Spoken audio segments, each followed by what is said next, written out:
There's this saying in Nigeria that when the oppressors finally fall out with each other, that is when they suddenly remember that the Constitution exists. That is when they suddenly remember human rights and the rule of law. Now, look at the story of former Kaduna State Governor Nasir El-Rufai. He's been in the custody of the EFCC and now the ICPC, and he's telling them he will not answer any questions. He's invoking his constitutional rights to remain silent, insisting he will only speak in a competent court of law because he says this investigation is politically motivated. His son, Bello, is even coming out to complain that the anti-graft agency is weaponizing his father's silence against him. Just think about that for a second. This is a man who was a core architect of the APC, the same party and government that has completely weaponized state institutions against ordinary Nigerians for years. When innocent citizens are arrested, harassed, and locked up for demanding good governance or simply defending their communities, what happens? They are detained indefinitely. Where is their right to remain silent? Where is their competent court of law? We live in a country where the system operates on a massive double standard. But today, El-Rufai is the one crying about political persecution. This is the exact system he helped entrench.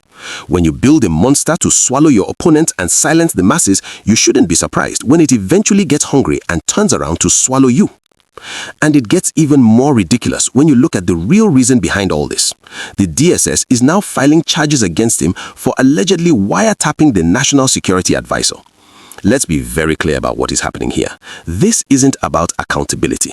This isn't the government suddenly waking up to fight corruption or get justice for the people of Kaduna State. No, this is the establishment fighting itself. It is a pure political power struggle within the APC.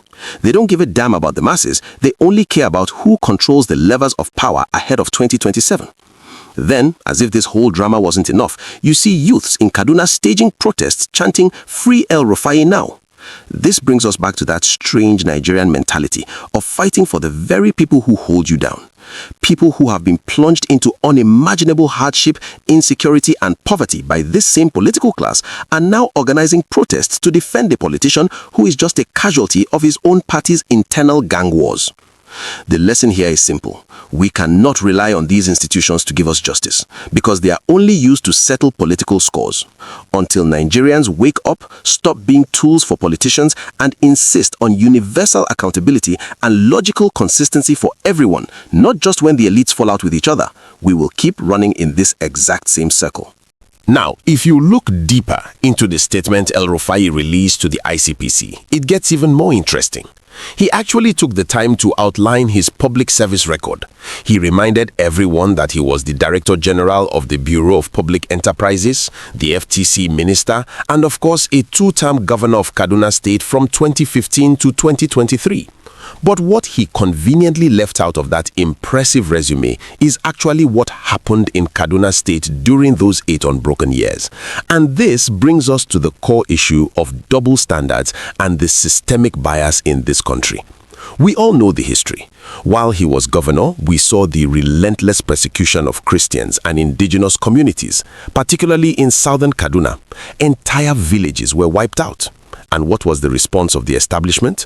The system was busy pardoning terrorists, calling them repentant, and talking about rehabilitating them.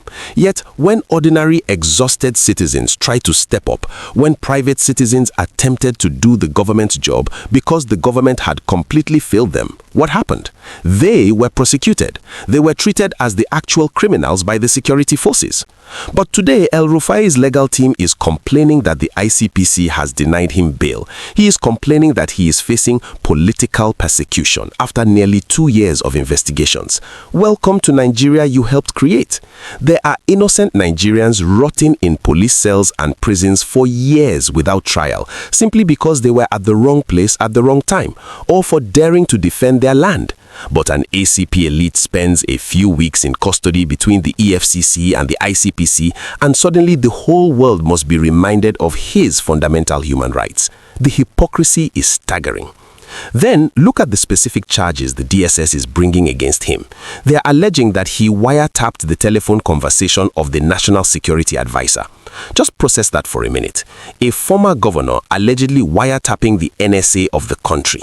If this is true, it tells you everything you need to know about the people who have been running this country. It operates like a mafia state. They use state resources and intelligence to spy on each other, to gather blackmail material for their internal power struggles, while actual kidnappers are using ordinary cell phones to negotiate ransoms with victims' families, and the tracking equipment magically stops working. So when his lawyer advises him to remain silent, it makes perfect political sense. What is he going to say? Is he going to expose the inner workings and secrets of the ACP establishment? They are all cut from the same cloth. The ICPC holding him is not because they suddenly believe in accountability or justice for Nigerians. If they truly believed in accountability, half of the politicians in power today wouldn't be working free. Nigerians must stop getting carried away by this political theater. The political class is completely disconnected from the daily survival of the average citizen, who has to provide his own water, his own security, and his own electricity.